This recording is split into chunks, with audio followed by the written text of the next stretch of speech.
All right, how's it going, everyone? We are going to be doing another live coding video, and in this one, I'm going to try to build you a full stack app using Vue.js on the front end, Express on the back end, and MongoDB as a data store. And the app I want to kind of build for you all is I want to make a web page or web app where my YouTube subscribers or viewers can come in, they can upload a video idea, and then other people can upvote it or downvote it, and that's about it. And I don't think I'm going to add authentication. I'm just going to allow anyone just come on, post an idea, upvote, downvote, and I hope that they don't completely flood the system with bogus stuff. But we'll see. I don't even know if I'm going to host this, but you will figure out how, or this video will pretty much teach you how to build a full stack app. So let's go ahead and get started. And please be sure to subscribe and click that bell icon if you enjoy full stack videos, if you want to become a better web developer or programmer, because I'm going to be posting a lot of videos like this in the future. So starting off, I do have the Vue CLI. I ran the Vue CLI, which created my client folder here. And I enabled Vuex in Vue Router. So if you know anything about the Vue CLI, when you're creating a project, you can specify little plugins that you want, and those will get installed for you automatically. So that's set up, and I have that running in a terminal. And then my backend, I have Express running with body parser, so I can pass JSON. And then I have a default route here, and the app is hosted at port 5000. If you see here, 8080 is hosting my Vue app, and 5000 is posting my JSON. So you can see here it returns high here. Yeah, so that's about it. Let's just go ahead and try to get started. So let's start with the front end. I think starting with the front end might be easier, and then coming to the back end to implement a database to store stuff should make it a pretty interesting video. So let's start with the front end. And again, what are we trying to build? We're trying to build basically one page where you can post ideas. So let's start with that. Let me just make a README here that says to do. Let's see. I'll say front end, back end. And inside the front end, let's just start with add a user shall be able to post a new idea. Simple enough, right? So how do we do that? Well, let's start by going into our Vue app, and then we need to kind of look at the generated code and just start cleaning it up, because they give you a lot of stuff that you don't really need starting off. I might also use like Vuetify or Bootstrap. I'm not sure yet. Bootstrap Vue. Anyway, let's just get rid of some of this stuff. So all this we need because this is like how the router works. I don't need a nav. Let's get rid of the nav. That should go away. And then let's go into our main app. If you don't know how this works, there is a router setup. So as I go to different routes in my app, it's going to load different components and display them. So here, if I go to home, or if I go to slash, it'll present the home component. If I go to about, it presents an about page.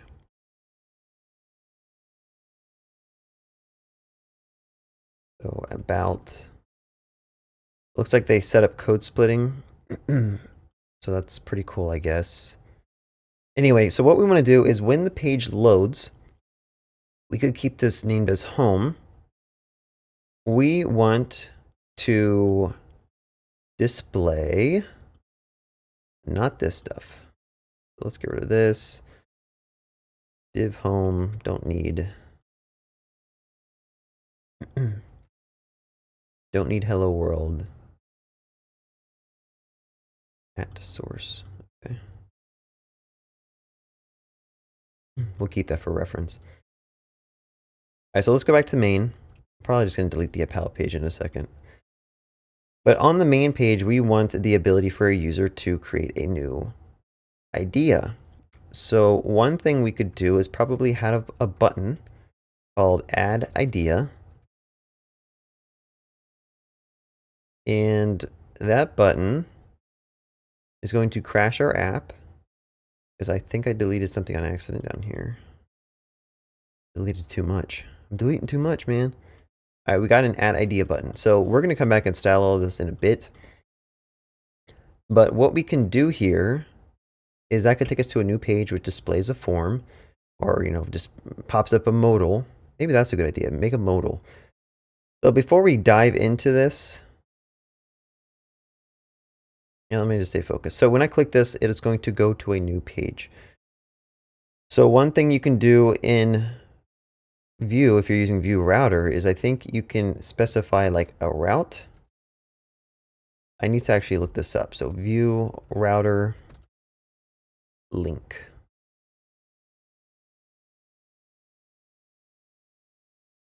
New router link. Let's see.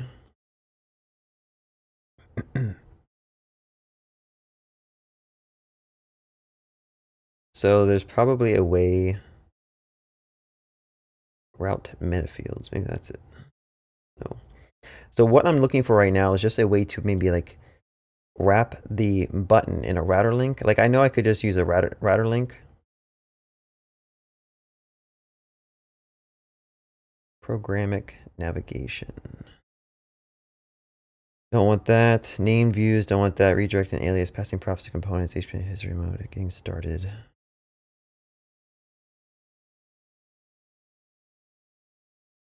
I haven't used this in a while, so I'm trying to refresh my memory. Like, I know I could just do this, right? I'm not, this is pretty straightforward. If I do this and say, add new idea, and then I go to ideas, that will just, that will print out a link here. But what I want is I want that to be a button, most likely.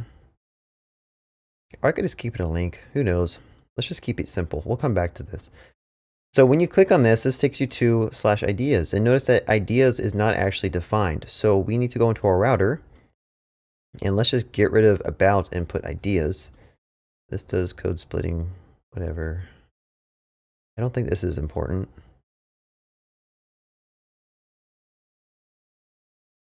I'm going to say post idea.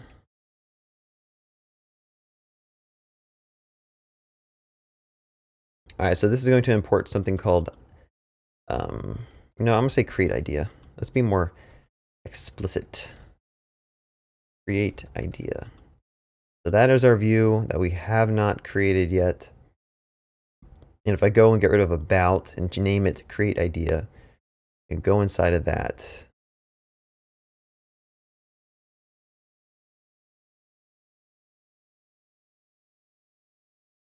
let's see what happens. So right now it did not print out, and that's probably because in the home I need to actually, not home, in app view. Actually, I'm not sure what's going on. Let me inspect this and see if we can get like a, maybe there's a console log error. Oh, it's not create ideas. It's all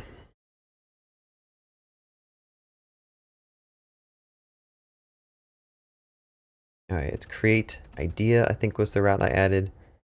And if I click this, it goes to create idea. We get create an idea here.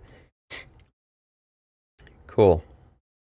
So on this page, what we want to do is we want to have a form. And again, we're going to come back and style all of this in a bit. But in this form, we probably want a text area. I don't know why my tags aren't auto-closing. That's kind of annoying. But yeah, a text area that has probably a value attached to it. Let me just make sure this shows up. You got a text area. And we could probably do this and give it a width of like 200 pixels, height of 200 pixels, and see how that looks. Give it more. Okay, so we got a text area, and then we should probably have a button that says submit or something. And that is going to submit this form. But we want to probably listen to that in a second. But okay, so we have, ooh, why is that? I'll just add a break there, make it go to the bottom. Okay, so now a user can come in here and type something. You should make a video about uploading cats or something. An app for uploading cats. Who knows? That font size is so small. So I'm going to make that a little bit bigger. Nice. Button's also small, but I'm going to bring in an actual CSS framework in a second.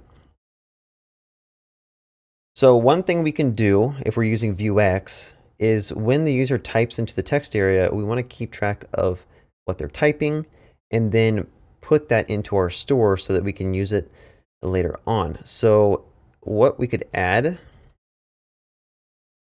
not style,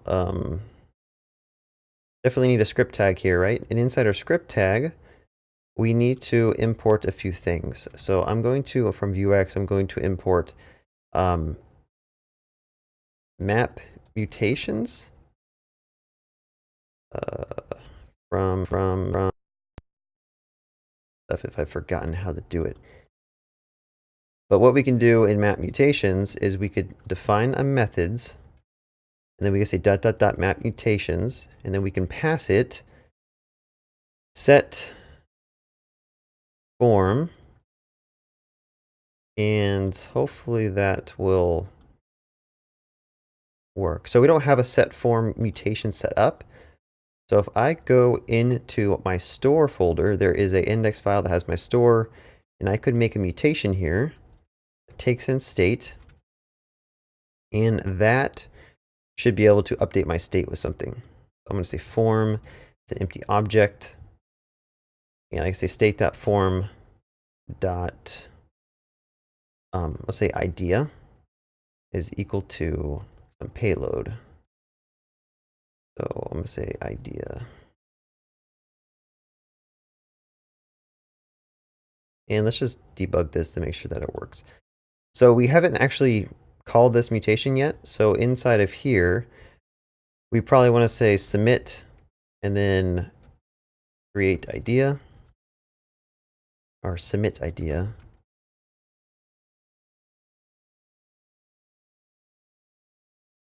I'm going to keep it consistent and name everything submit. And we don't have a method called submit idea yet. So here inside methods, I'm going to say submit idea is a function which takes in an event. And I'm going to print out that event. You know, I'm going to put a debugger here too. Let's see.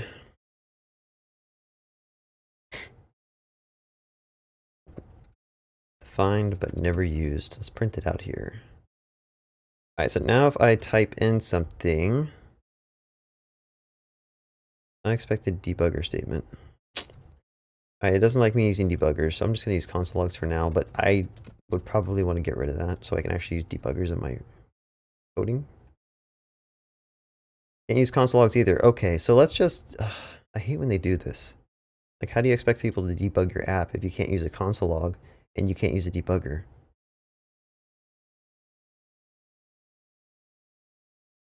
So inside my package JSON, there's a rules inside ESLint config. I should be able to type in no console, and I should be able to say off, I believe. And that should give me the ability to at least create console logs. Okay, so my VSLint is gone now. That's good. And unfortunately, I think I have to restart my server if I do that. Okay, let's restart my server. All right, the server is restarted. Hello world. Click submit. What does that do? That refreshed my page. Okay, so we're on the right track. And it printed out something, but then my page refreshed, so prevent default. what we want to do is prevent the default so that the page doesn't actually refresh when the form is submitted. So I'm going to just type in some text, click submit, and it prints out the event here.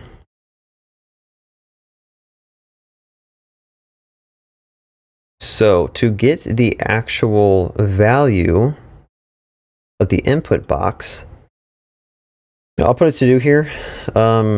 Submit form action. So we're gonna have to call a action to actually like submit the form, but we need to use set form here when the text area changes. So I'm gonna say, I think change is what it is. Who knows? We'll find out in a second. So as I type into this,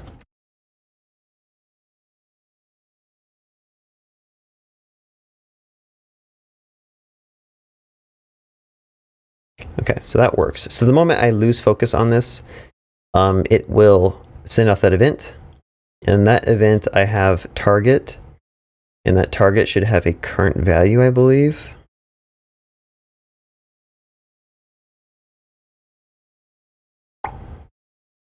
I think it's current value.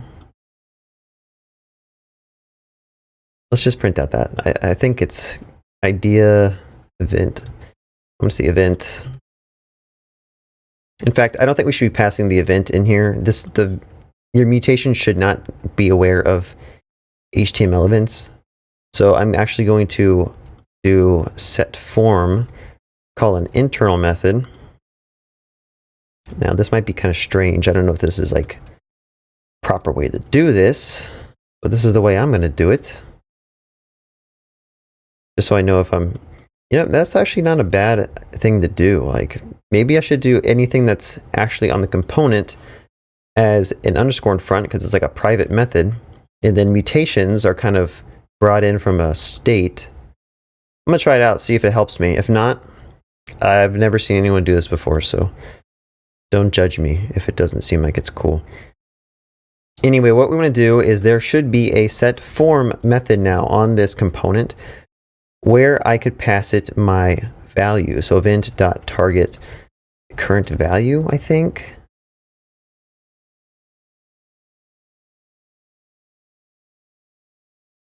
Let's print that out and see what happens.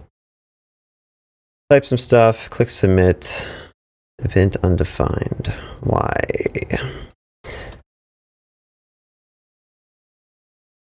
I'm gonna have to Google this. I don't remember how to get the. I might actually have to put. I mean, it's just a DOM element. There should be a value. Ugh, I don't want jQuery. Why do people post stuff with jQuery? Beautiful without jQuery. Just dot value. Event dot value. But he's actually referencing the. Let's find this. This should be easy. I'm gonna print out the event again and just find it. I hate when this happens in coding. Something simple, but you have to like dive into all this code to figure out. And that's just my fault for not actually remembering what you have to do. But I mean, I'm pretty sure there's a way to get the text.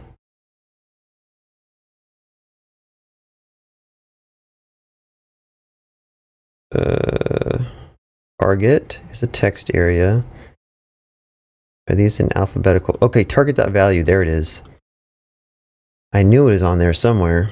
Okay, so now what we do is when we type into this and it changes, we basically just set our form to have, I'm going to pass a key value. So I'm going to say key is idea.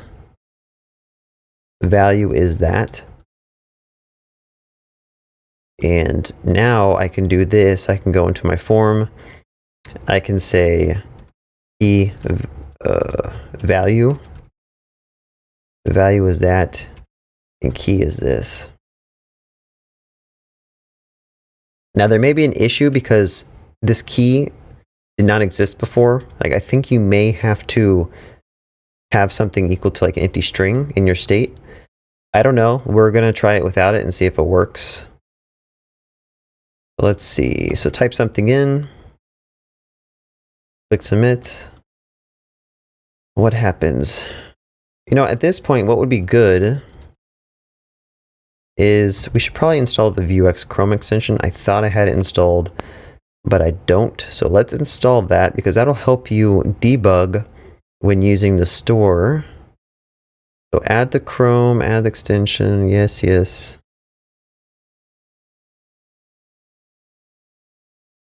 Cool. Thank you. All right, I should be able to, I might have to recreate this tab. All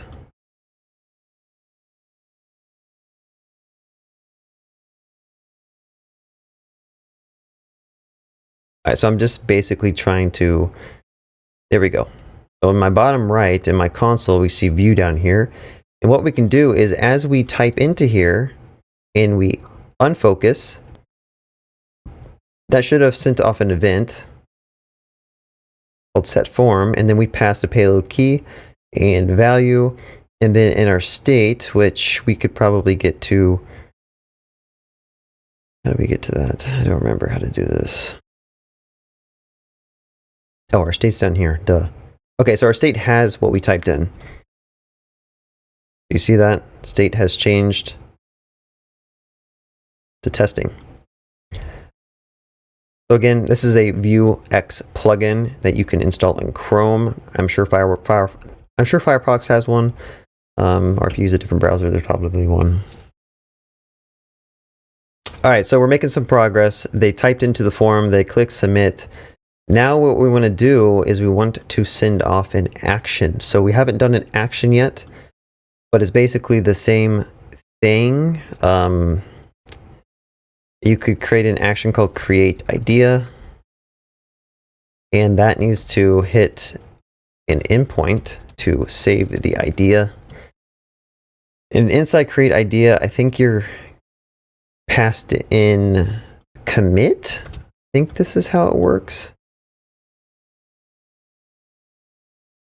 I think it can be async as well. So let's just try doing this. Set form. This is just going to be some temporary stuff I'm testing out. Set form value A and B.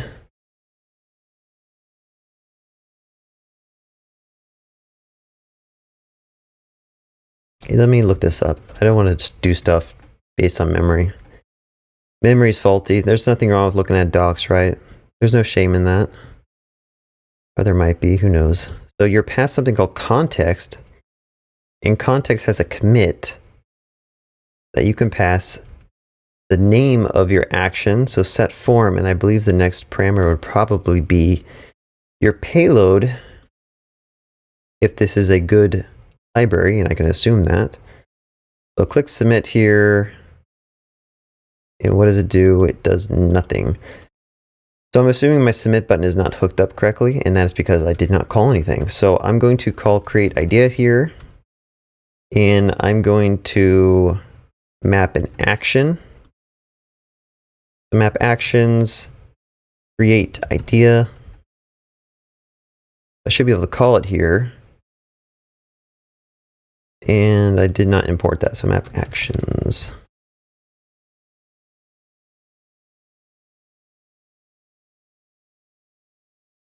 So when I click submit, it sends off set form with key and value A and B. Okay, so that's working. Why is this being highlighted? With double quotes. Okay.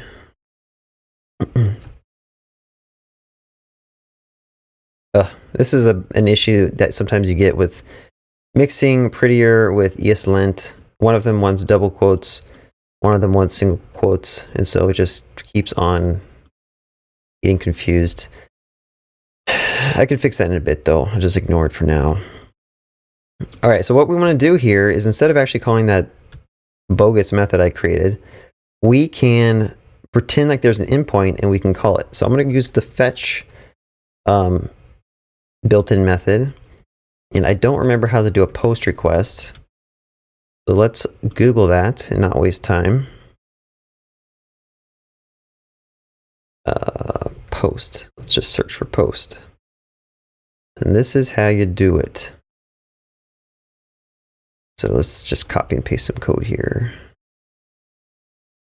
Delete all this stuff. I don't think we need most of this stuff. Like, do we need cores? Do we need no cache? I don't know. Redirect follow. Do we need a body? We do need a body because we need to post the actual form. So I think we're going to have to be able to get the state here. I think I can do context.state.form, maybe. We'll find out. Let me make this a little bit prettier. Print out response and see what that gives us. You know, actually, let's print out response.json.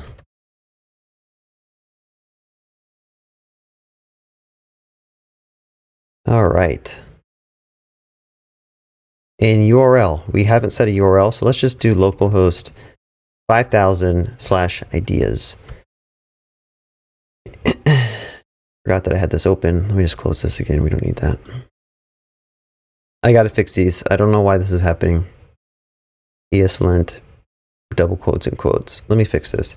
ESLint, prettier, double quotes versus single quotes issue.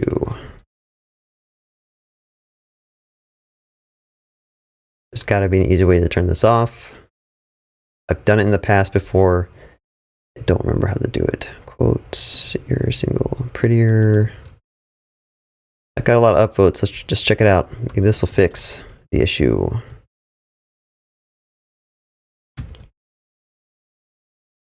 I think I put it in rules. Oh man, but then I'm gonna have to restart my server again.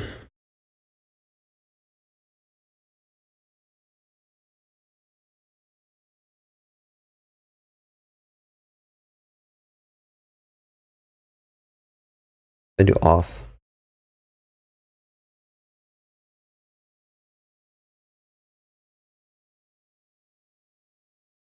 Give me 1 second. Let me just restart this. See if that fixes my lint issues.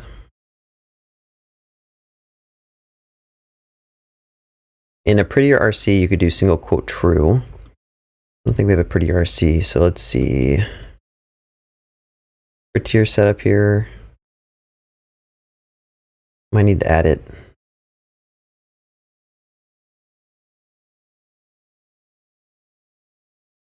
Prettier RC, single quote true. And they extend prettier blah blah blah. Rules prettier error.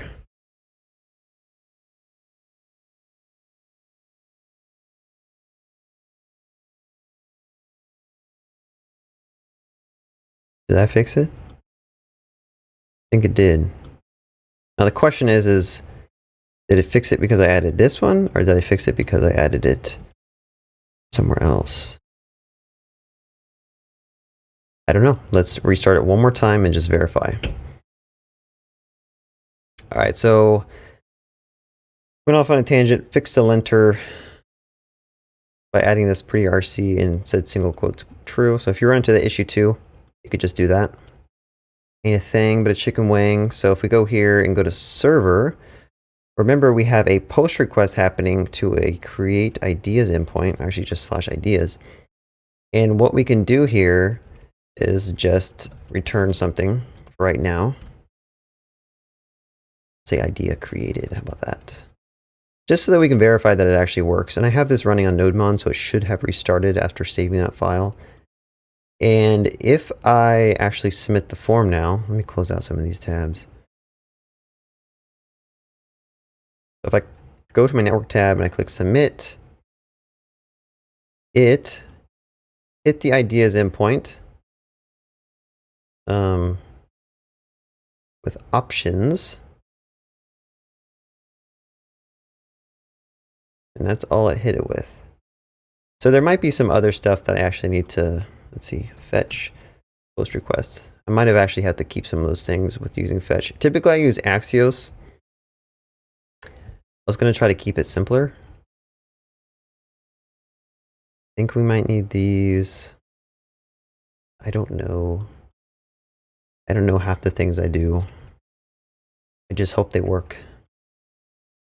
I just write code and hope it works. Alright, let's try it again. Submit. It's only doing an options request. Why?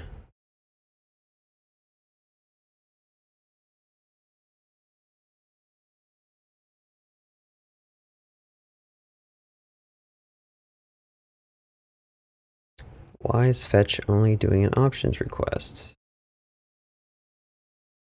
I found out that my post call was actually happening. It just didn't show up under Chrome XHR network filter. By changing the filter to all, I was able to see. Is that my issue? No, I got it as all, buddy.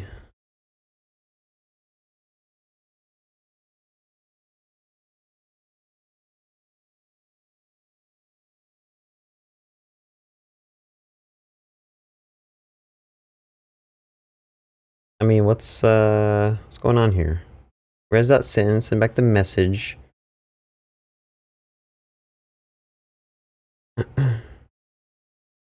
Accept. I think I need that, maybe? That could be it. I probably need to accept application JSON for this to work. I should just use Axios. I don't know why I'm using fetch. Like, anyway, please work. All right, if this doesn't work, if I can't get this working in like the next 2 minutes, I'm just going to use Axios because this is ridiculous.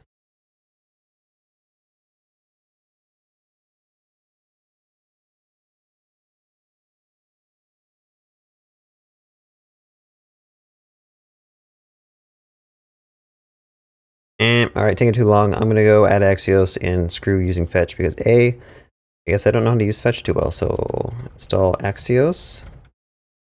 I'm going to import Axios while that is installing. So import Axios from Axios. And let's look up how to do a post request in Axios and see if we run into the same issue. I don't want to go to some person's blog. Just show me the docs. Show me the docs for this, huh? Bye, fetch. You're worthless. If anyone knows, let me know. I just didn't want to waste extra time trying to figure out. I'm just used to using Axios, so I should be able to do like a post request here, pass it a URL, and get stuff back. Like, how easy is that? Why couldn't they just do that with the fetch endpoint? Come on now.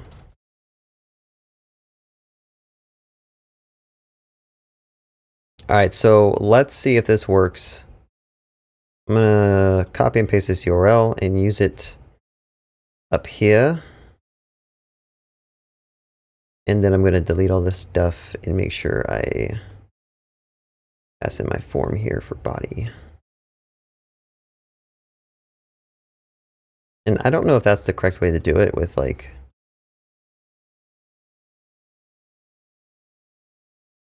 let me print that out, context.state. I'm sure that's how you do it.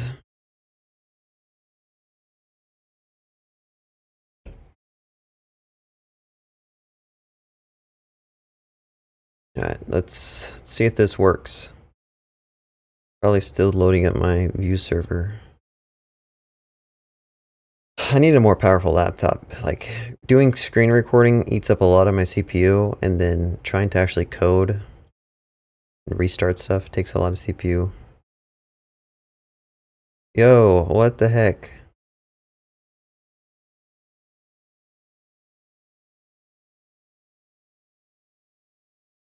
What's going on here? Well, okay, first of all, hey, why is there a WebSocket running? That's... I guess that's for live reload. Man, I can't figure this out. Why can it not do a post request to my endpoint? Maybe there's something wrong with my endpoint. Like, do I need core setup? I probably do. But I would think it would have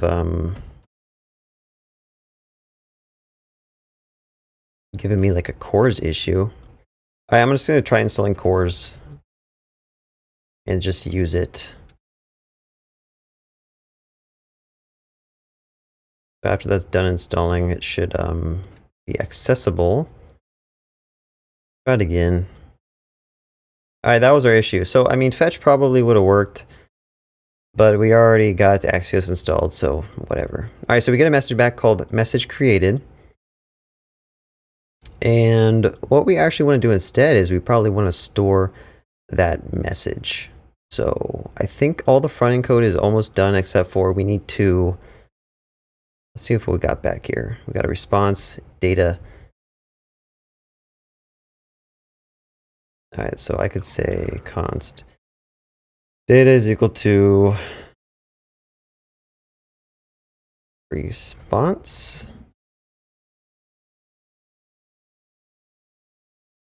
And then just const log that data.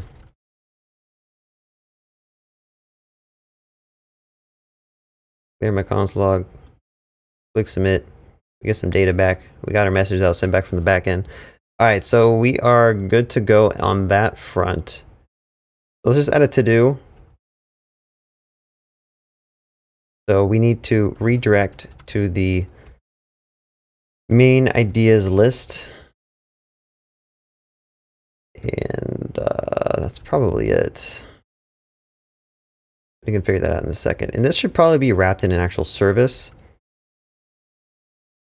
Wrap in a service helper or something. All this code should probably be wrapped in a service helper and abstract away using Axios. Like we don't want the store to know we're using Axios. It should probably just call a method, pass it in a form, and then it gives you back your data. But we will refactor in a bit. Okay, so let's keep on trying to work through this. We have an endpoint at post/ideas. And what we want to do is we want to store that idea that we posted into MongoDB. So let us look at the MongoDB docs.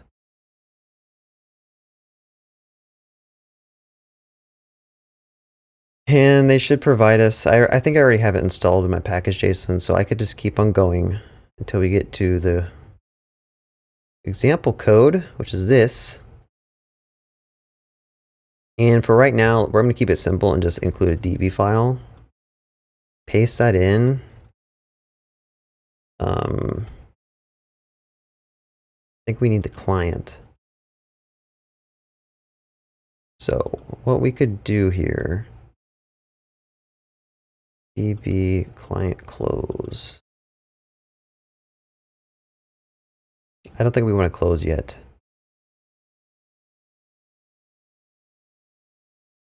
I'm just going to pretend that there's a client close here. Exports close, exports get client could be a method, and that could just return DB. And then we could say, is that a promise? Let DB equals to null.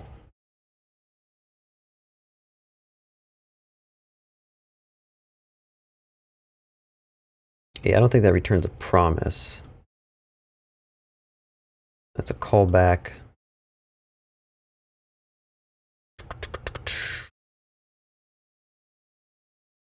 You know, so what we want to do here is we probably want to call that code.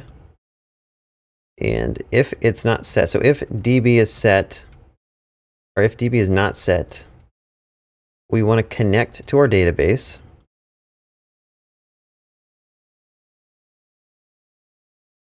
And then we could return DB. This is an async call, so the issue with that is we probably want to, we need to return a promise here. Let's see, new promise. I'm trying to think. Okay, let me just return a new promise here. If you don't know what promises are, I definitely recommend to look that up. All right, so return a promise. If the DB connection is not yet set, we try to connect to the endpoint, and then we connect here. This, we might be able to call await on this. I need to Google that. And then I want to do all this promise stuff. But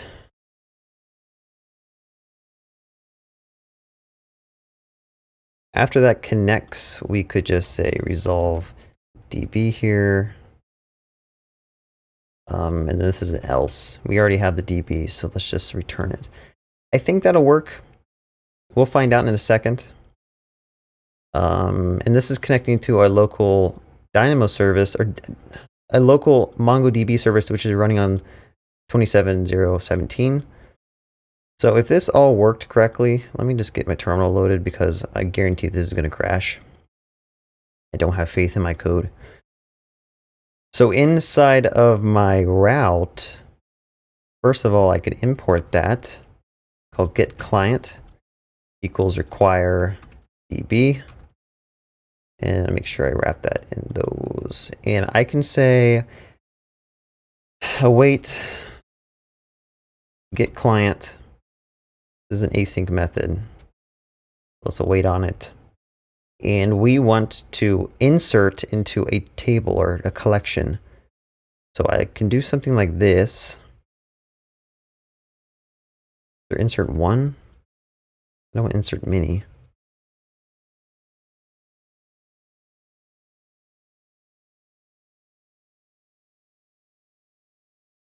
Insert one record.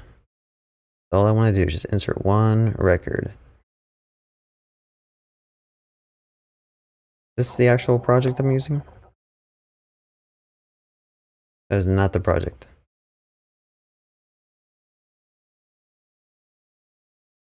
Is this the project? Oh, why do I keep searching? Okay, I use Dynamo full time at work.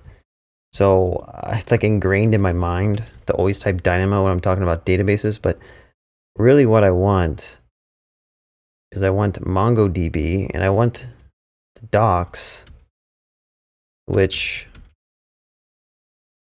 lucky for us, they don't put a link to the docs inside of this NPM page. So you might have to go to their GitHub page. They do put a link. It's right there. I'm going too fast. Ugh, gosh.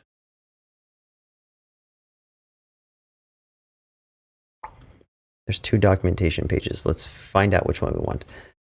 I just want to insert a single record. That's all I want to do. Here we go. Collection.insert.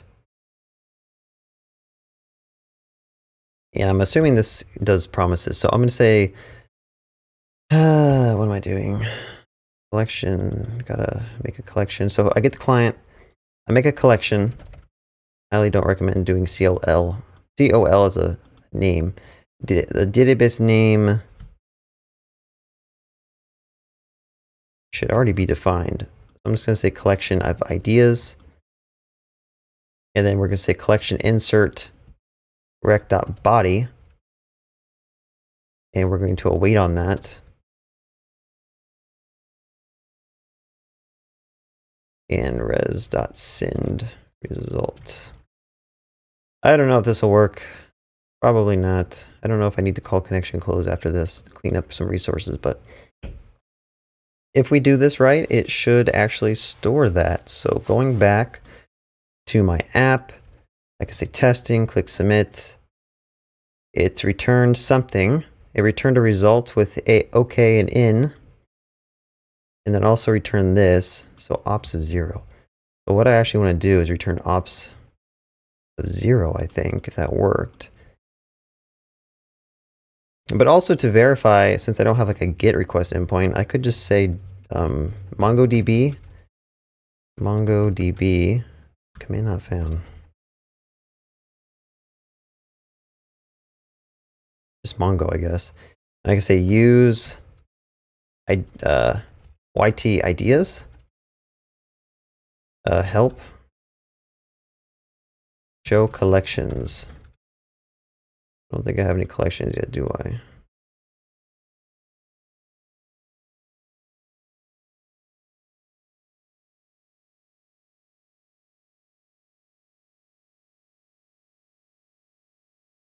Show DBs. So it doesn't even look like I have that database created yet. Am I doing this right?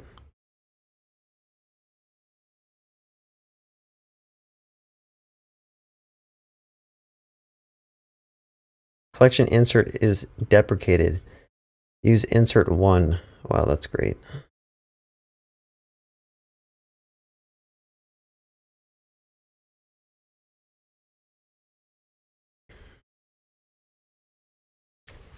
connected to the server successfully. Some deprecation. I should probably look into this. Pass it to the constructor. Where's that constructor here? I will figure this deprecation warning in a second, but all right. So, I mean, I should be able to see this data, like show DBs. It should have showed up.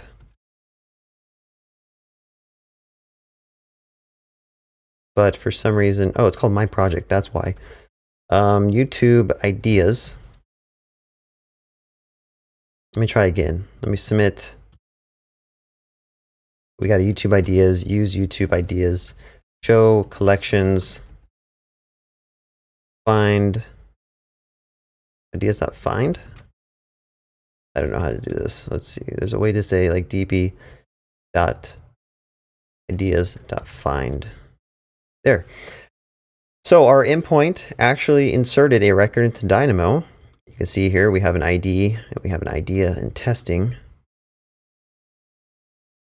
So what we should probably do now is in the client, we should probably redirect to an ideas list. All right, so we'll come back and like, this needs to be pulled out into a different function. Interactor and persistence. There's just some clean code, like designs you can use to make this cleaner, but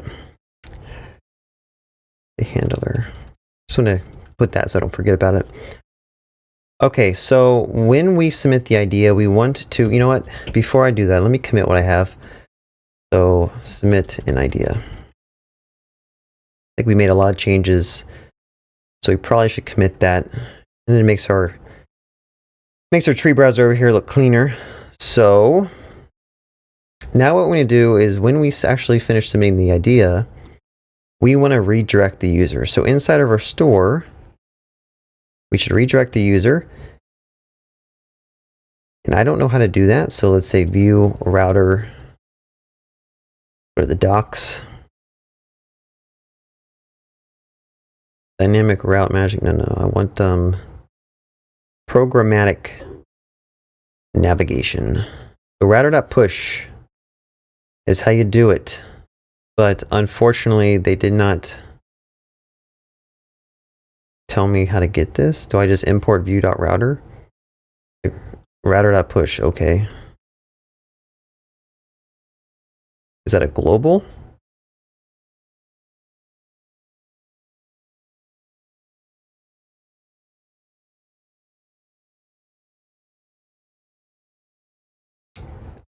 For anyone writing docs,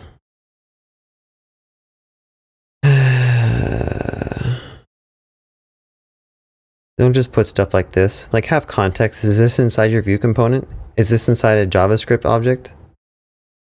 Like, have some type of context so people know what you're doing.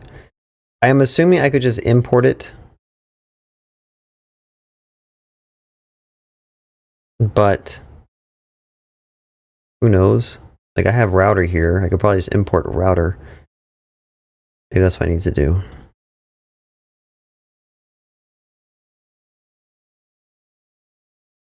If I just import router here, I think I could just say router.push and go back to the main page. Let's see. That worked. Awesome. All right, so data. I don't think we even need data. We don't need response. We'll come back and add stuff if we actually need this, but I mean, that's a good start. We're creating a idea. We redirect to the home page.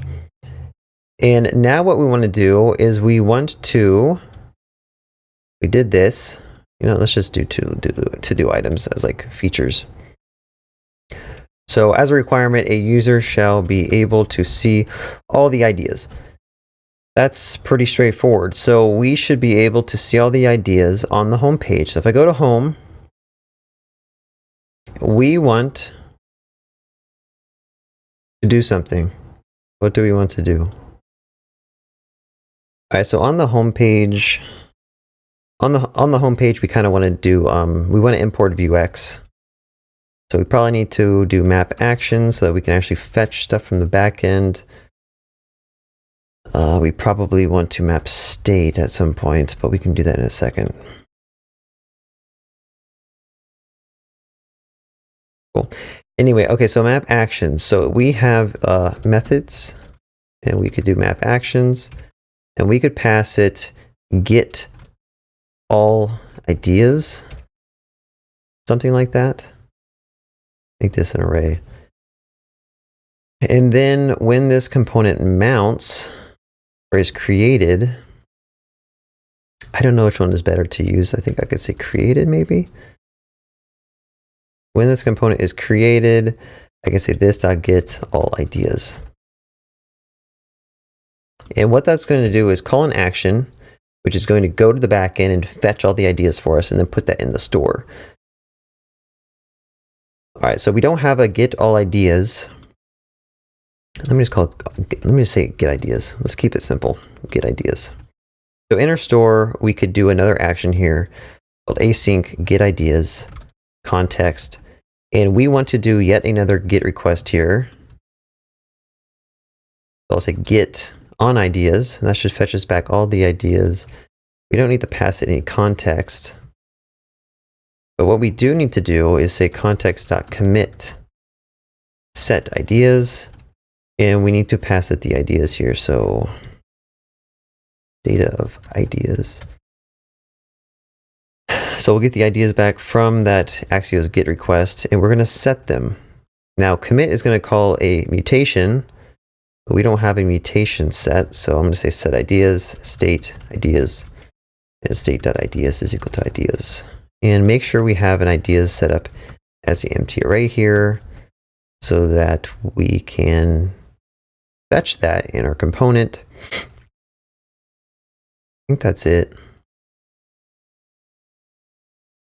We'll come back and display the IDs in a second, but notice that we don't actually have an endpoint for getting all the ideas. So let's go to our server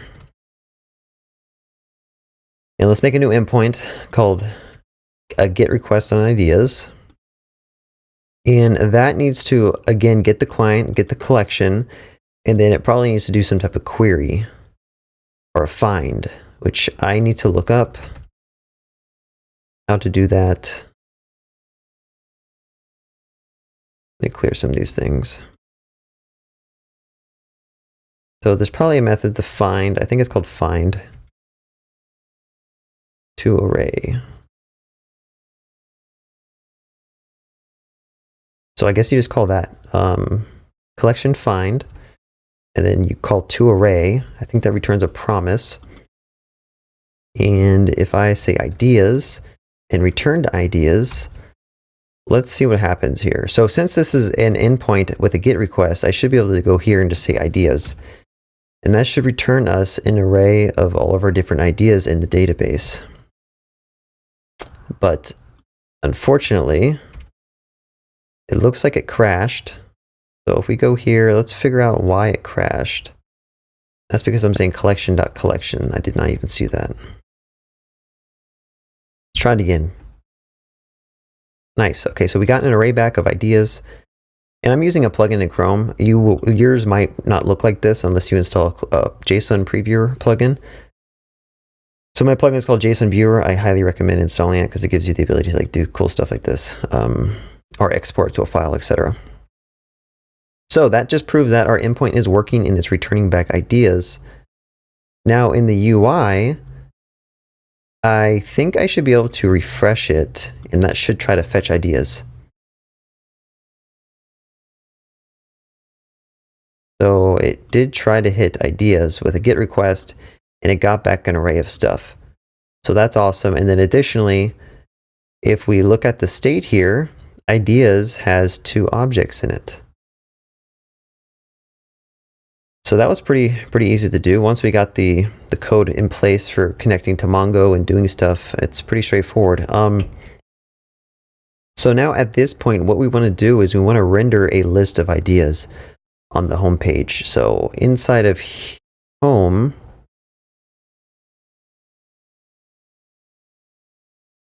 router link, add new idea.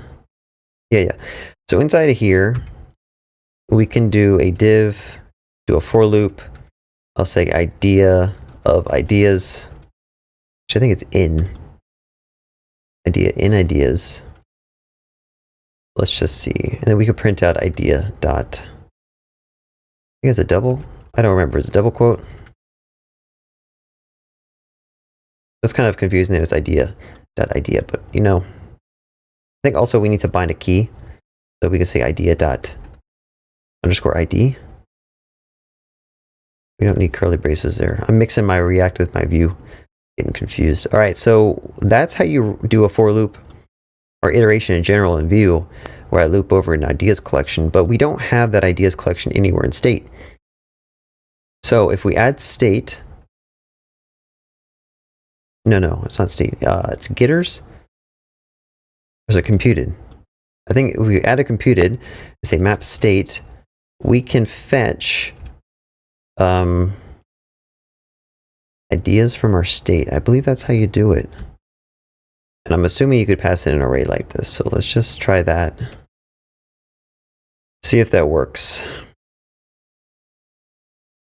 So when the page loads, we should see two of those ideas. So now I can go to add new idea. I can say hello world, submit that, and it shows up on this page. And even if I refresh the page, it's fetching those collections and displaying them.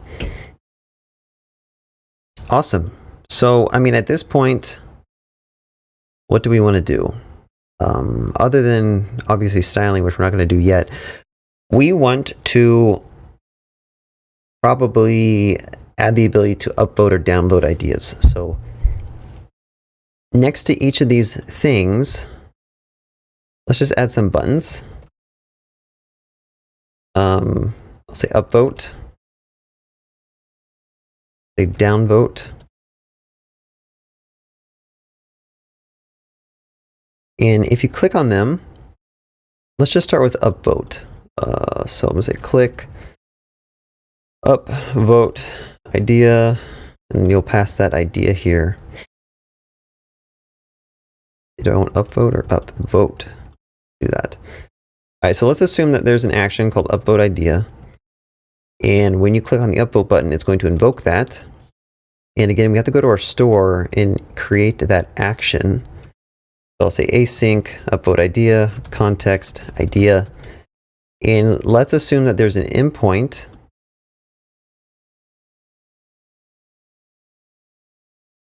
where you can do a post request on ideas. You could pass it /ID. These need to be backticks. And we could say upvote.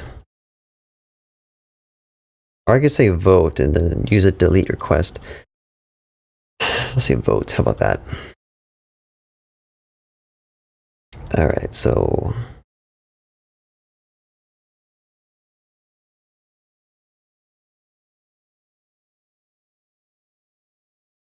I mean, at this point, we're assuming that there's a /ideas votes endpoint. Let me do underscore ID. Get rid of this for now.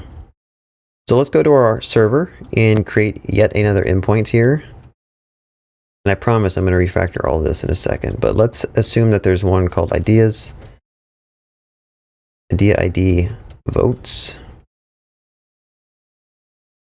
And I could say idea ID, grab that from rec.params.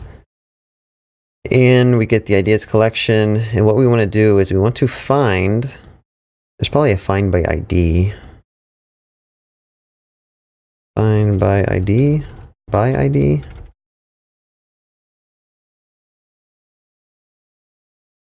Maybe there's get one.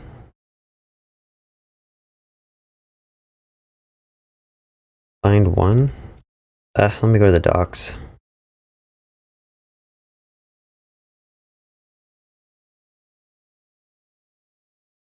Find operators.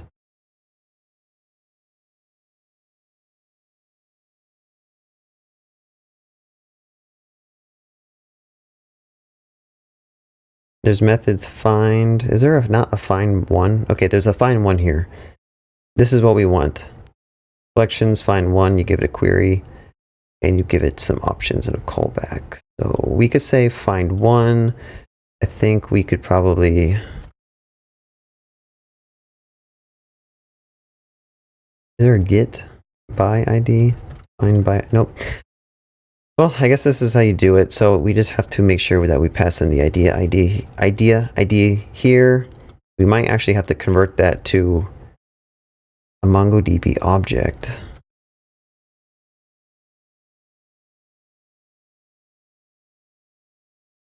I remember something like this where you have to actually like convert stuff to a MongoDB object, but let's see what this gives us. If we just do this, basically if you do a post request here, it's going to just return us one ID, and yeah, let's just try that out and see what happens. So if I click upvote, that makes a request to /votes, and we didn't get anything back. And why not? It says idea of null.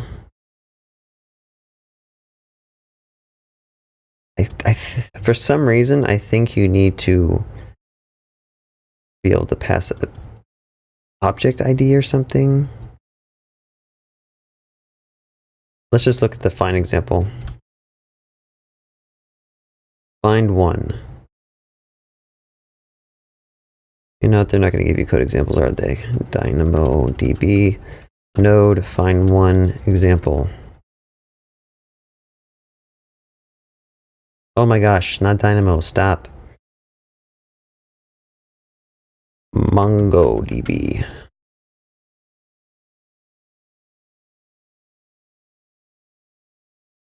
I don't want find, I want find one ID doc ID.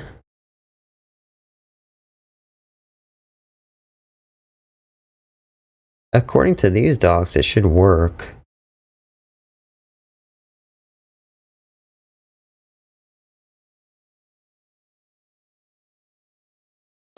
All right, we'll figure this out. We will figure it out. Find one. ID of 0. Okay, well, let's just try this. It says that find one.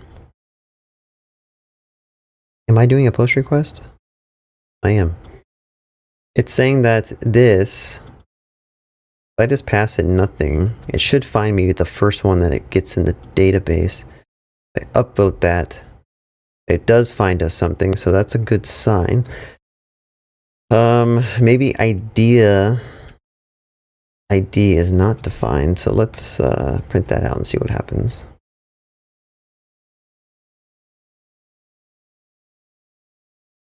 That is defined here, but for some reason it can't find it. Why is that the case?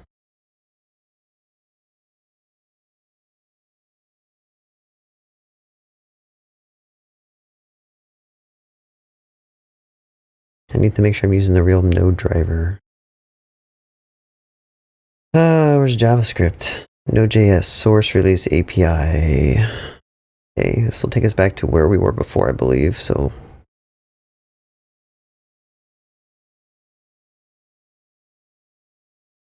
This tutorial. CRUD operations. Right. Find one.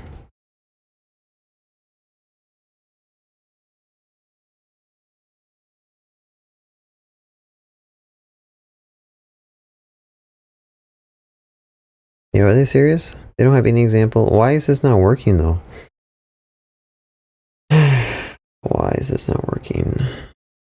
Mongo DB find one by ID.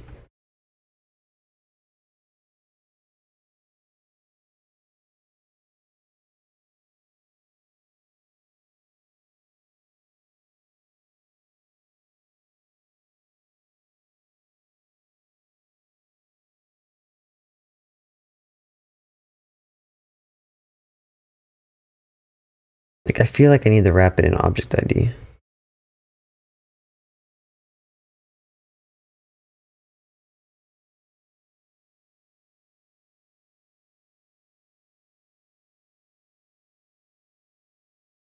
No, I gotta be doing something stupid. Okay, collection, find one, that ID. Why does no one have any examples of doing a find one by ID? Like, why is this so convoluted?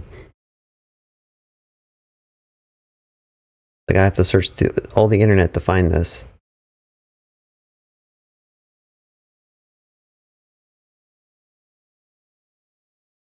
Just do this. Like, I'm pretty sure this is what I need to do. Like, I just need to bring in this object ID thing for whatever reason. I'm not a big fan of this. And then I have to wrap my ID here in an object ID. And I think that'll get it to work. I don't know why you have to do that. Like, why would they make it that way?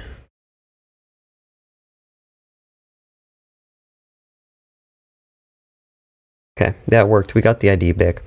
Okay, so what we want to do here is after we get the ID, we want to say idea.votes equals to ideas.votes equals 0 plus 1. So we're basically just going to increment it by 1 and send it back. And actually what I want to do is when we create an idea, we want to probably do this. Votes is equal to 0.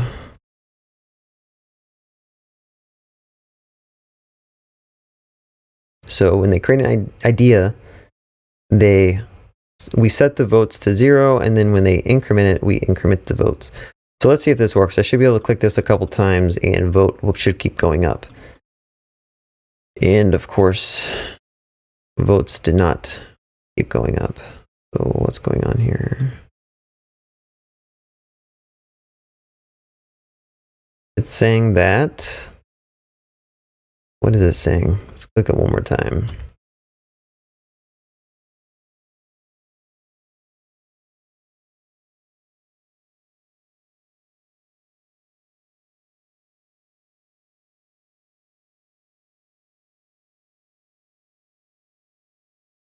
I don't know what's going on here. This should actually, it says pending, so it's not returning anything. It's crashing, ideas as not defined. So that's the issue. And I thought ESLint is supposed to check when you have undefined stuff like that. All right, we got a post back. And notice that votes is 1. So if I keep on clicking this, votes is still 1. And that is because I did not save it. So we need to reinsert this idea. So await collection dot update. I think I could just reinsert it. Could say update 1, I guess.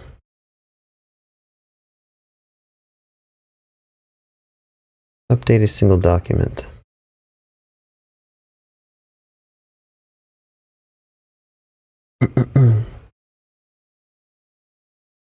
Let's try this, see if that works. The collection, update 1. We want to update it where this ID is defined like so. And then where did it go? And then we want to set probably the entire idea. I think that's what you can do. We'll find out in just a second, won't we? And when it's done,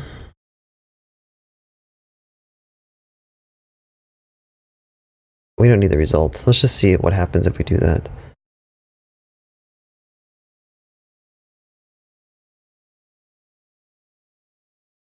Click that a couple times. Votes went up to 2. Click it again. 1, 2, should be 5. Okay, so the votes are increasing. It would be cool if we could just display those. So I'm going to say idea.votes.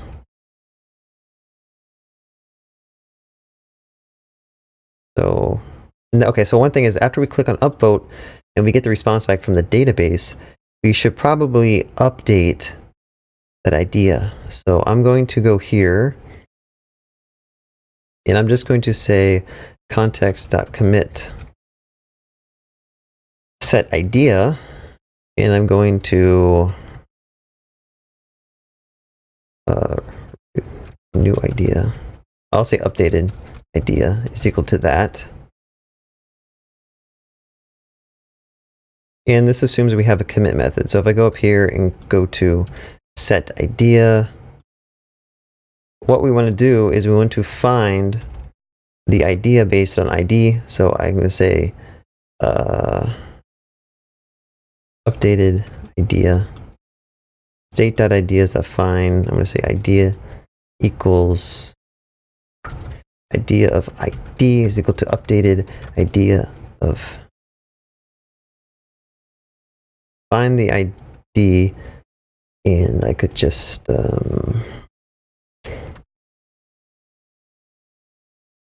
think I can do this. So basically find the idea and then update it.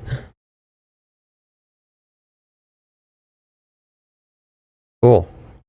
So now we want to do the same thing with downvoting. So let's just make a new one. And we'll make a new endpoint for downvoting. I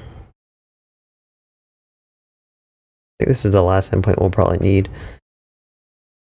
And this is going to be a delete request on that endpoint. It's going to do all the same logic, except for it's going to minus equal by 1 and save that. And we need to, again, create a new action so we can downvote that idea. So I'm going to say downvote idea, and that's going to be a delete request on that endpoint. And then we should get back the updated idea, and we should be able to call that. So if I go back to this, our home, and I click on the button I should call downvote idea, and that is an action that we need to map in here. The moment of truth. Wow, it works. Even if I refresh the page, it's persisted. So, at this point, I mean, we have pretty much a majority of what I want. Like, I'm hoping people don't come in here and just keep on clicking on upvote and downvote. I could add some checks to make sure that, you know, I cache their IP address so that the person can't keep voting on the same idea. But I don't know how far I want to take this app. But the last thing I'm going to do is I'm going to do styling over all this, and then I'm going to do refactoring. So I'm going to make it in the README, in our to-dos, I'm going to say styling, and let's see, using Vuetify, and then refactoring the code. But yeah, we'll do that in a second. All right, so let's try to start styling these components. And one thing we can do is let's bring in Vuetify. There's also a lot of other stuff that you could use, like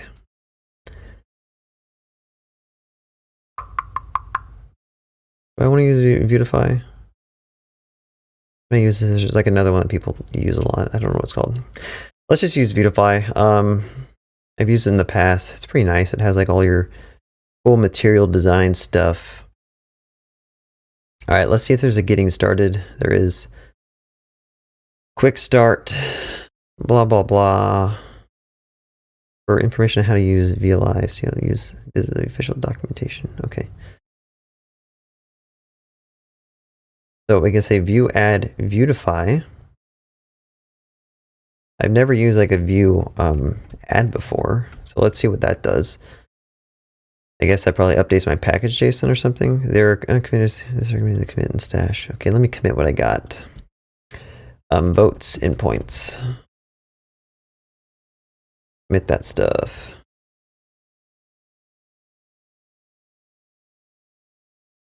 So that should install my Vuetify plugin.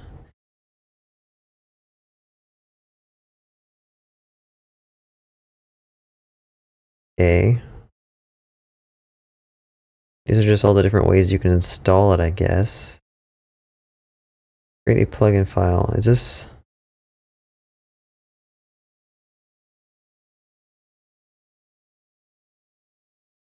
I guess that's how you install it. It's as simple as that.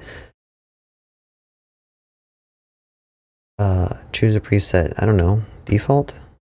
That wasn't mentioned anywhere in their docs.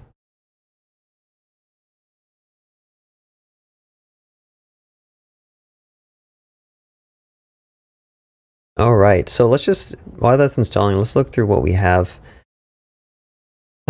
We could probably use, in our UI, we could probably use, okay, that's not loading, but I like using cards. They look nice. So let's look at their UI components and see what they can actually provide us. Go to cards.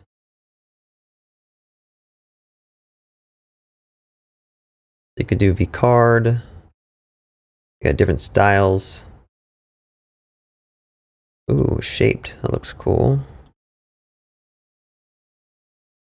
An image, loading, disabled, subtle, or subtitle, supported text.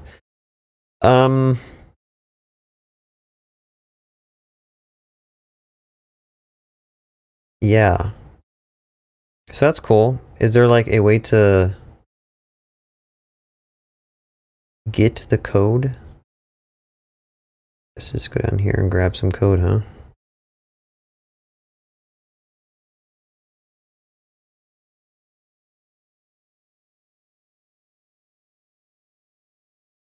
Whatever. Let's just use what they have here. Overline. What is that?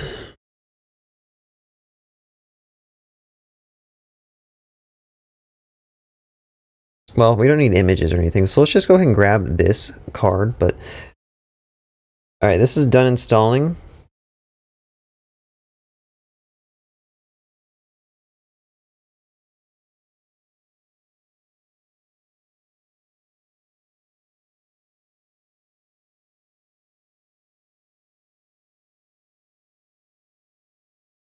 What did this do? Did this just update my app.vue to like... Yikes.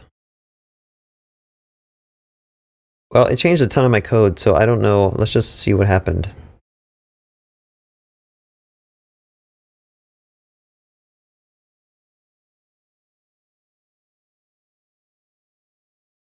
Still building everything.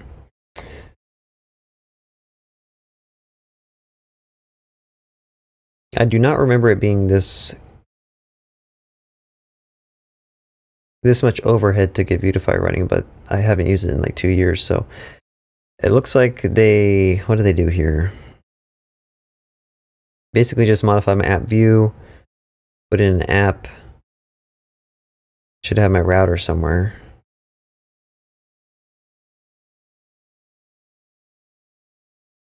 They freaking modified my route. Okay, I mean, I guess it's a good idea that they have you like commit what you have, because they straight up blew away everything that was in my app view. So now I gotta go here, and I think I could add that.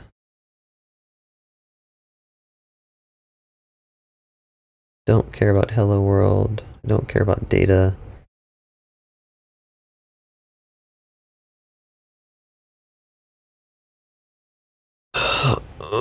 This is taking so long to build though, like come on now. Don't they know I'm impatient? Alright, I'm gonna probably stop the recording and come back because this is gonna take. Alright, it says it's done installing, so let's see what happened here.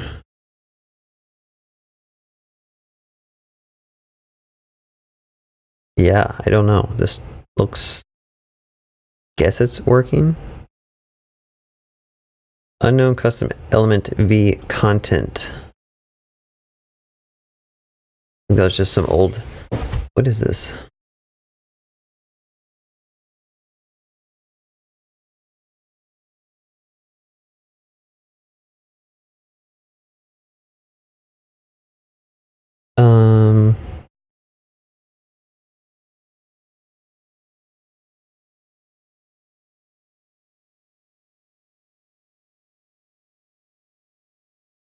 Well, I don't know why it auto-generated you an app view, and it's using all this stuff, but it doesn't seem like it actually imports any of it. Like there's something that's not working correctly. Vuetify. Like what's going on here? Did you register the component correctly? Well, I don't know. All I did was plug and install and it should work, right? Okay, so far I'm not impressed. I'm really not impressed with this. This should have just worked. Like if you're gonna tell me I just run this command and it works, and then nothing works in your app, like is this, are they serious?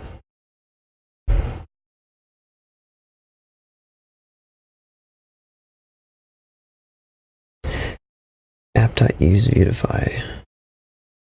Like, did we even call that somewhere?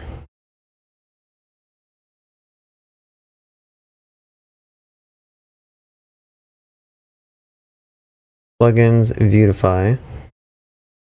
We use it as a plugin.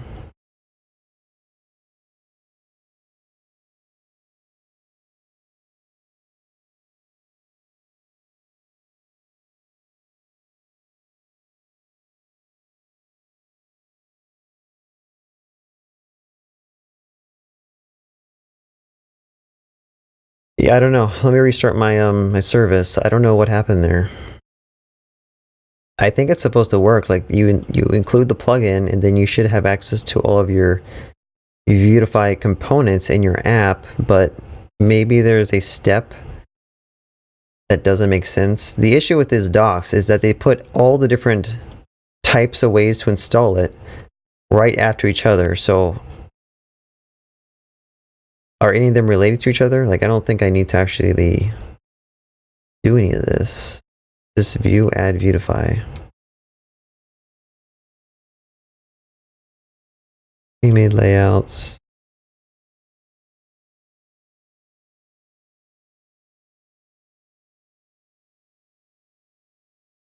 Oh my gosh. I think it was a mistake to install Vuetify. Like, this is taking so long to build. I just wanted to freaking have a card.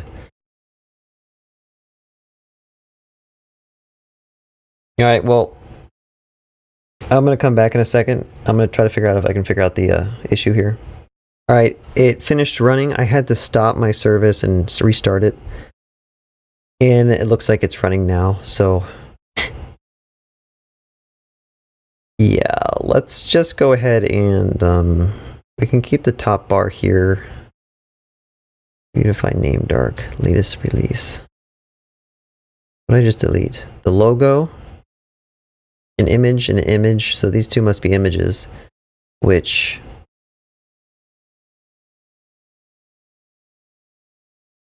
I don't think we care about.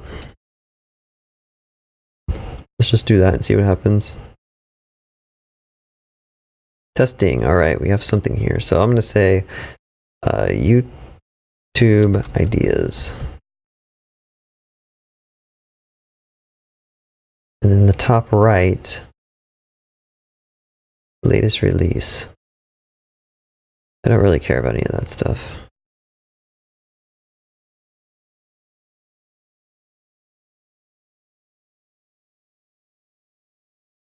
Alright, so the first thing is I probably want to make this kind of like a centered content.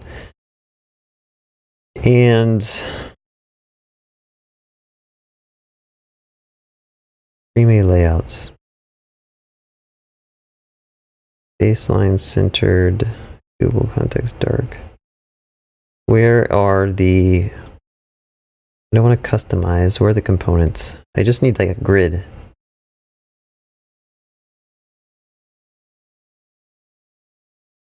Okay, v content.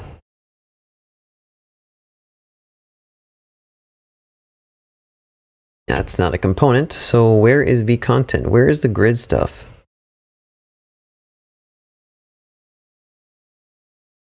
Oh man.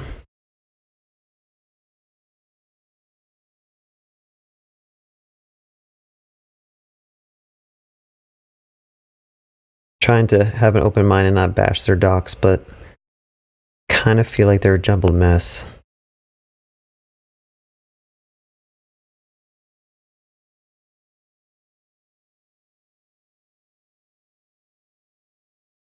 vContainer. You can also add fluid to extend the container across all viewports and sizes.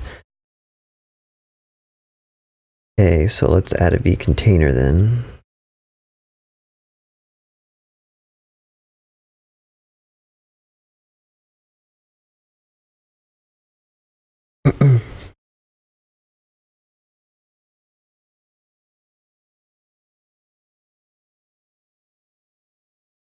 And that looks a little better. Row and column. Okay, so we probably want to use something like that. Anyway, okay, so let's go back to the cards. I wanted to add a card to just kind of show these ideas. And if I just go to examples here, copy the code.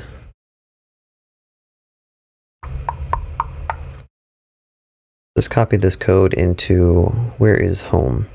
Home is where we have all the loop over this. So if I just paste my card in here, minimize that, save this, we should display a card for us, and it did. And what we want to do is put our two buttons here. So I can say V button, upvote. And then on click, I could call my idea. Not sure what this text thing is. Oh, that just makes it look like text, I believe. So let's get rid of that. And then we could do downvote idea, downvote, get rid of that stuff. Inside the card, we probably want to Greyhound diversely. We could probably just do this. So render out the actual idea text. Let's just leave this one blank. And we definitely need to add this to our cards so that we render them.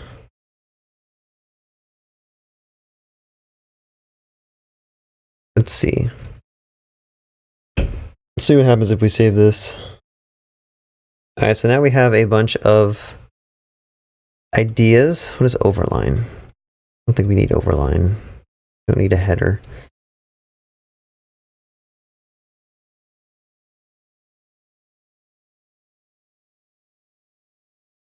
Two line.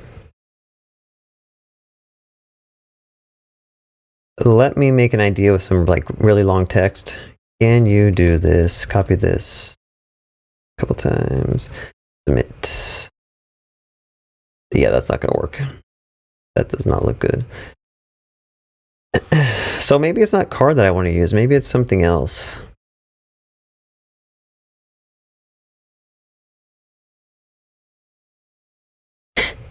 Like I need something that will expand to allow a lot of text. And maybe it's just I don't need to use these other components here, like vlist item content.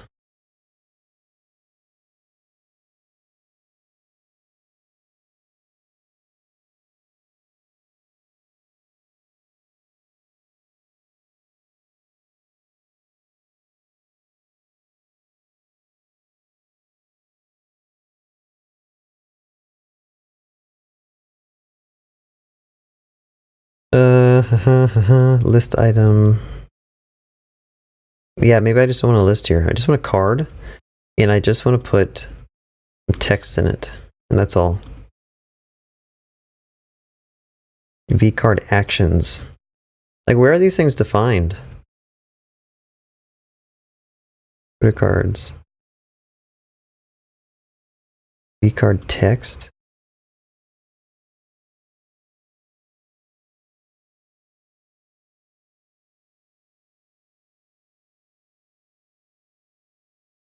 Yeah, there's something about these docs that is just not intuitive to me. Like, yes, okay, so maybe it is more intuitive. I just need to read. As card text, card title, card. So if I do card text, let's see what this looks like. Sorry, I like to complain about stuff if it doesn't make sense in 5 seconds, but I should probably just be more patient and give it a actual try. Alright, so now we have upvotes and downvotes. And we probably want to display the actual votes here. So I could say idea.votes. And I'm sure there's a helper method for doing padding. Or margin. There's margin utilities. Typically in every framework there's like a way to do like margin left, margin right.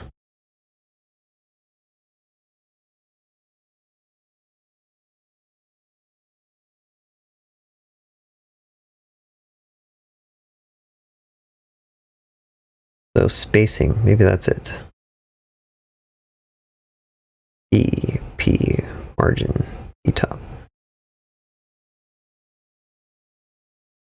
Examples, okay. MA2. Alright, yeah, so I just want to, I'm gonna wrap this in a, what do I want to wrap this in?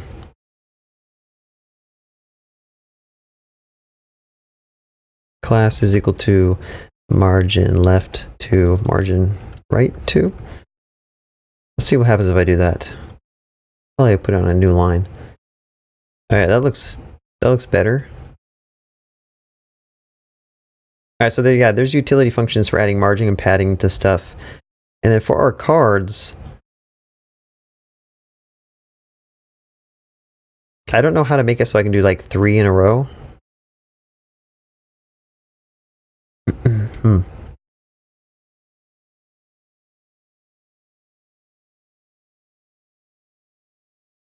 Well, at the very least, I could just say margin bottom 4, so there's more spacing between these cards.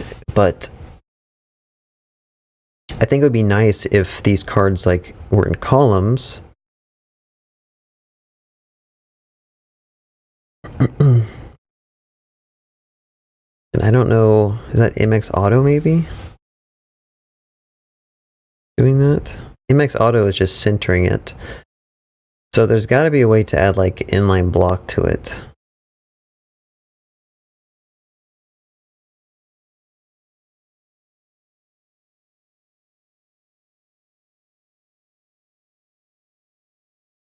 You know what? I don't really know. There's probably a way to do this using Flexbox. I could use like vrow, vcolumns.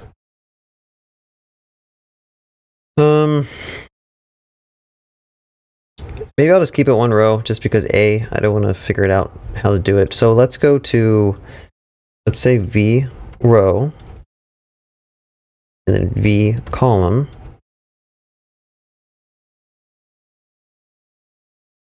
And this should still stay at the top, but all that card stuff that we're iterating over, let's put that inside the first column. And then the second column, we can CV column.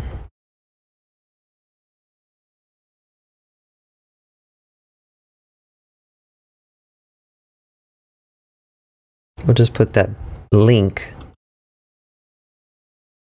Yeah, I think it'd be nice if this was like a button. So let's go back and just go to buttons. So go to components. Buttons.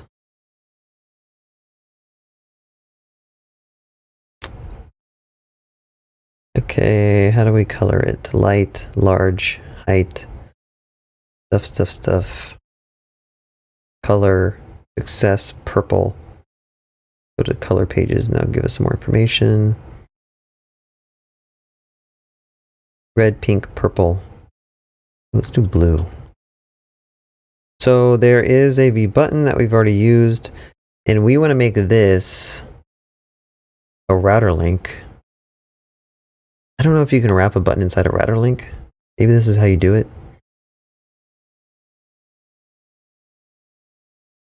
Add new idea. Save this. And we want this button to have a color of blue. When you click it, it doesn't do anything. I don't know why my prettier is not actually, like, why is it putting stuff on new lines like that? Strange. All right, let's see if it made a blue button. It did. Now let's see if we click on it.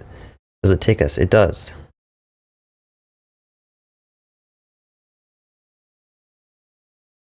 I think I need to say light. So to make the color white, you need to add, I think, light to it? Maybe not. Let's go back to our button component. Is there a text color we can do? If you need white text, simply add white text class. Okay, so class is equal to white text. So, okay, well, the router is putting an underline on this. I'm not a fan of that. I'm not sure how to remove that. But there's got to be a way to like just say like router link onto this button itself. Let's just Google that. View router link directly on button.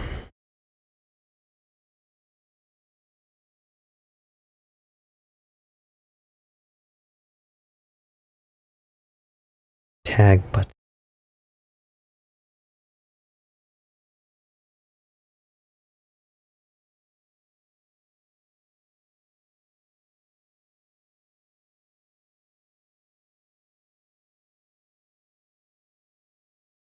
Yeah, so I could try saying tag of V button and attaching all of this stuff to the router link. I don't know if that'll do what we want. We shall see. That crashed. Why did that crash? Tag is V button. Unknown element V button. Cool. I guess you can't do that. Let's go back to what it was. Anyway, yeah, I mean, I probably just need to like... that's annoying. There has to be a way to do this. Because, okay, you could do this.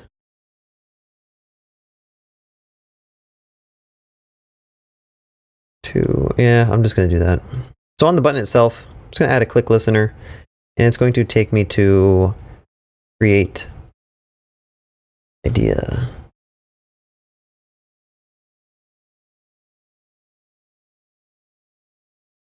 There we go. That's much better. Create idea, submit an idea. So let's go back to, is there like text areas or something? I'm not sure why this text area is legit, like, not visible. I want it to be outlined. Let's go find the outlined one. V text area. So now what we're doing is we're kind of going to style the create idea page, and I need to remember to keep talking as I'm doing this. Sometimes I go silent. So it takes you know a while to get used to talking while you're coding. So let's try to do this. And let's see what happens. So we should be able to bind a value to this component.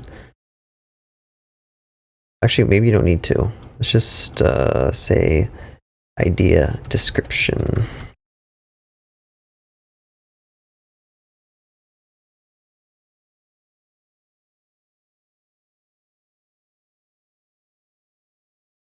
Did that not actually post an idea? Cannot read property value of undefined. Well, this is probably changed now because I'm using a different component. So let's actually see what is sent back to us when we change this. Event AS. Okay, so we get the text itself. I'm gonna say value here, and this could just be value. And that should fix that issue.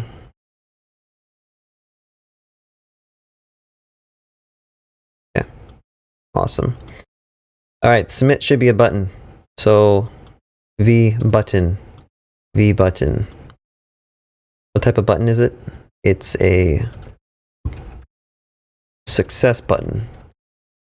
And the text color is white hyphen text. Is that what was it? Text white or white text?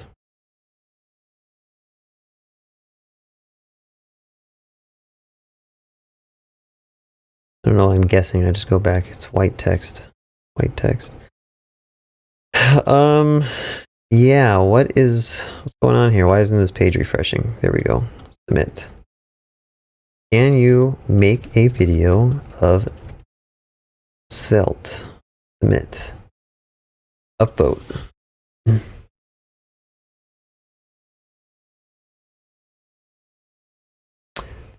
Yeah, I mean, I could spend hours making this style look nice and making this app look better, but I think we covered a lot of decent stuff with Vuetify and Vue and Vue Router and Vuex. What I wanted to do, the last task, which I told you I'm going to do, so let's do it, is I want to refactor some of the code. I don't think the code is the cleanest in terms of the backend, and the front end is pretty clean.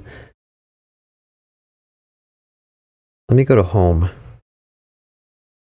All right, so I think the front end code is pretty clean. Other than in our store, we should probably be not doing this. This is not clean. So what I'm going to do is I'm going to add a services folder. And inside services, I'm going to just put ideas.js. Inside ideas, I'm going to export a couple of functions. So we need to be able to get the ideas. So get ideas, that's a function that does this and returns ideas. Gotta make sure it's async too. Let's import Axios and router here.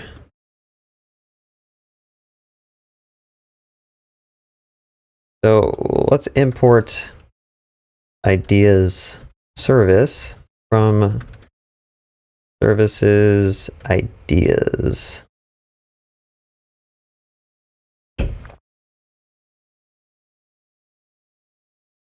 And what we can do is call all these methods. So create idea, and that's going to pass in context state of form. We'll do a wait on it, and we'll do a router.push. Actually, yeah, there should be no router in this. The services should not know about the router. Okay, so let's just one by one go through these. So this method basically posts the form idea to that endpoint. This one is for fetching all the ideas.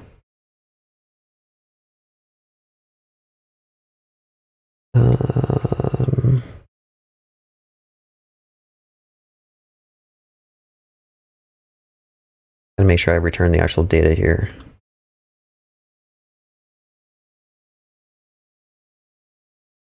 Okay, so we have create idea, which we're calling here.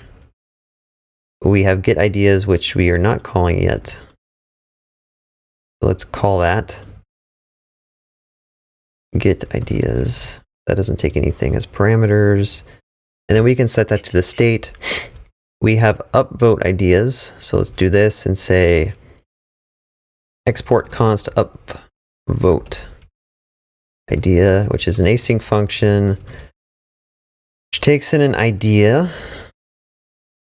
ID, how about that? That'd be easier. Takes in an idea, ID, and then returns that updated idea.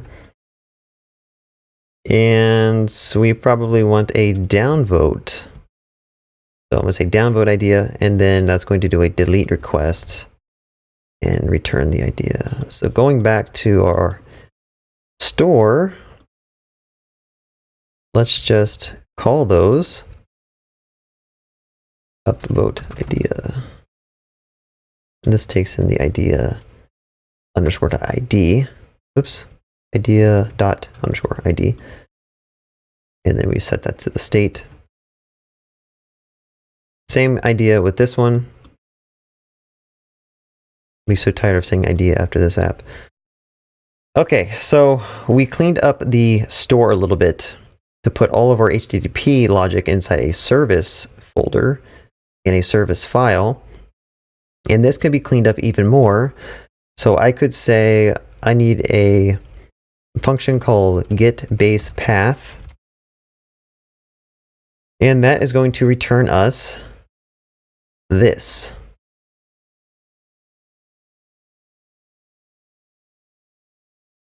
Because we don't want to hard code this over and over again. So let's just call getBasePath, and we can just do something like that.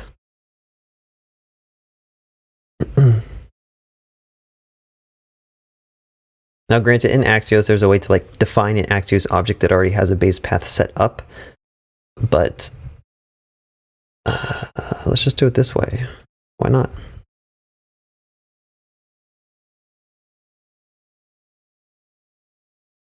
Because later on, since we're using this as a function, we could easily just change the function to maybe load in environment variables to change the port, or we could just point this to a prod server, etc. So let's see if this works. We changed a lot of stuff. It's complaining that Axios is not used. Let's get rid of that. And let's start debugging, because I'm pretty sure I probably broke something. So right off the bat, cannot get ideas of undefined. Export const get ideas.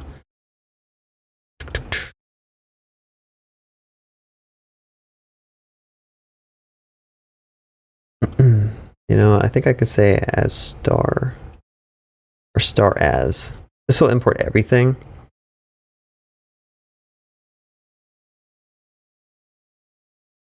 All right, so that got the ideas. Can we upvote? We can. Can we downvote? Yes. Can we make a new one? Did. All right, so all those are working. So we definitely cleaned up the front end a little bit. That's a good practice, is to have these wrap your service calls inside a different function or file so that your store doesn't know about HTTP or Axios or fetch or anything. So let's just commit what we have for right now. So I'll say Vuetify and refactor service or store. How about that? So I will save that. So let's move on to the backend. The backend is another file that we could refactor to clean up. So in our backend, we have this one file that has all these different routes in them. And one thing that is useful is I like to split everything up into smaller files. So I could say routes, and inside my routes, I'm trying to think, do we want to make this super clean? We could do like clean architecture. Okay, let's just make it somewhat cleaner. So for every routes, I'm just going to say ideas.js. You know, and that kind of just puts that logic into another file. So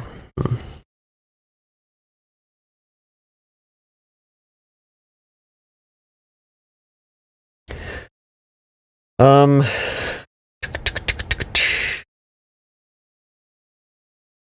actually going to call it handlers. I'm going to do this to try to do this the clean architecture way. So for every endpoint, I'm going to make a handler. So get ideas handler. And that is going to basically do this type of logic.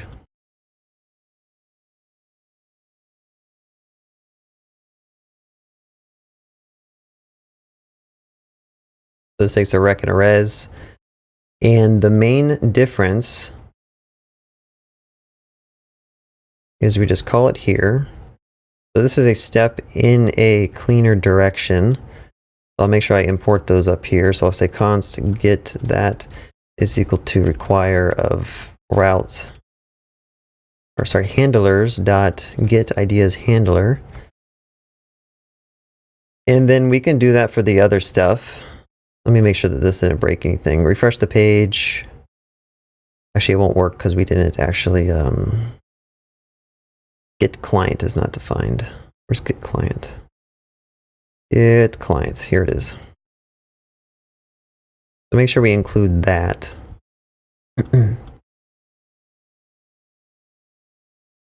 Refresh the page and see if that works. did not work. What happened? All right, so let's double check if this is working. So if I go to try to make the request and see what happens.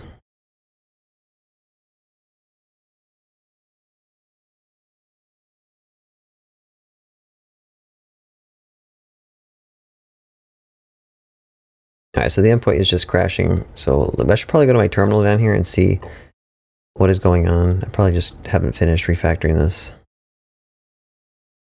Unexpected token. Okay. So get ideas handlers. It actually be called handler. And if I go in here, make sure I'm exporting that correctly. Oh, yeah, that's why. So this is using Node and require in the backend. So I need to make sure I do exports dot, not the other approach. And it's still complaining about an error somewhere. So let's try to find out where this is. Get ideas handler await. Okay. So make sure you have async there.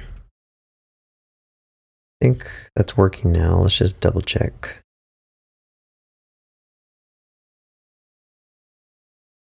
Okay, so that received all the ideas. And I kind of want to do the same approach for all the other endpoints. There's only like 3 other endpoints. So for every single endpoint, I'm going to make a new handler that all this code is inside the main index file. So I could say upvote idea handler and post, yeah, exports dot upvote idea handler. Paste in that code.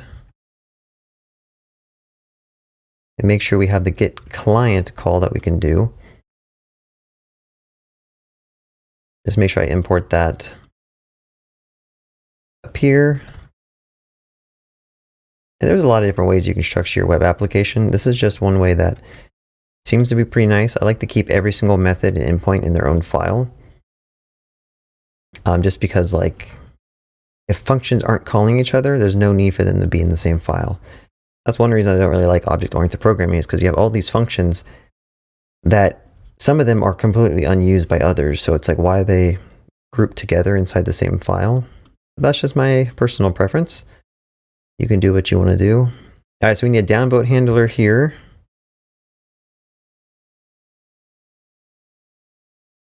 Downvote handler. Gonna be the same code as the upvote, except for we need to subtract one, I believe.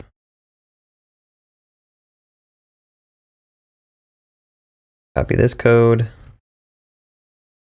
I'll do a downvote handler. And then additionally, you can pull all this stuff out into like a router file if you wanted to, if you didn't want to define all these by hand. Oh, so this one is create idea handler. So I'll call that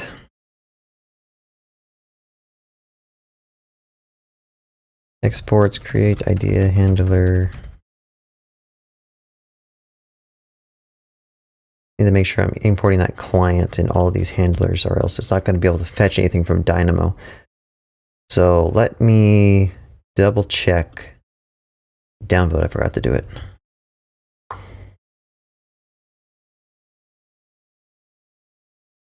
All right, and post should probably be grouped up with these. And technically, I mean, I'll just make a router file. So export router. Exports router is a function that takes an app and it runs something. And what is it going to run? It's going to run all these binding calls. And I'll just import all of the handlers up here. And I'm forgetting to create one. So I'm going to say create idea handler. And then, of course, we need to make sure we import it. And we need to call it. And pass it app.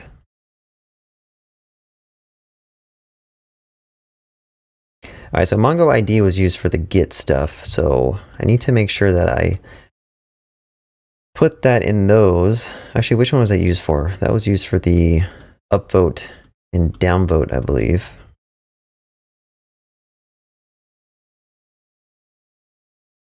So inside downvote, I'll need to make sure I paste that object ID, and in upvote, same idea. I need to make sure that object ID is included. And I'll save this. Refresh my page just to make sure, and I'm going to click through, make sure I can do everything.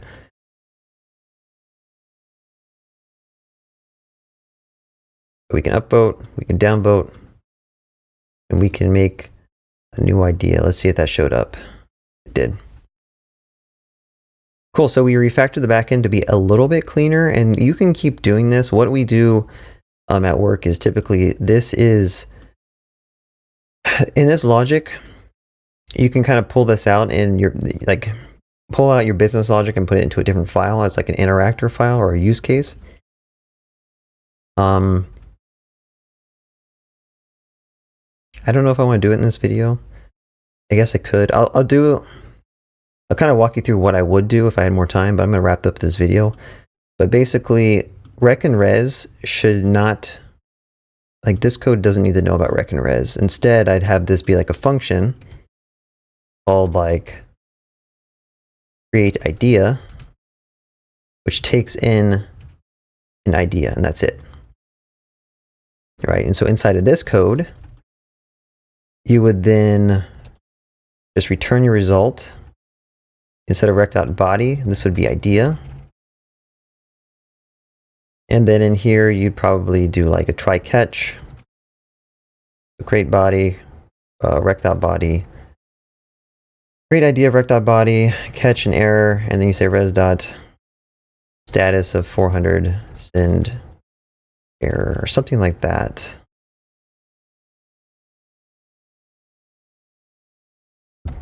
Send result. So if I was going to go through and refactor all of these, all the handlers would look like this. Actually, let me make sure I return the right thing here. There we go.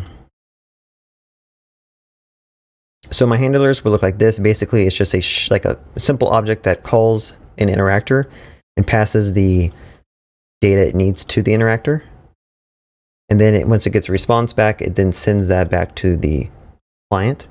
And then typically this is an await call because it's async. So you do a try catch, and if you get any errors, you send that back to the client.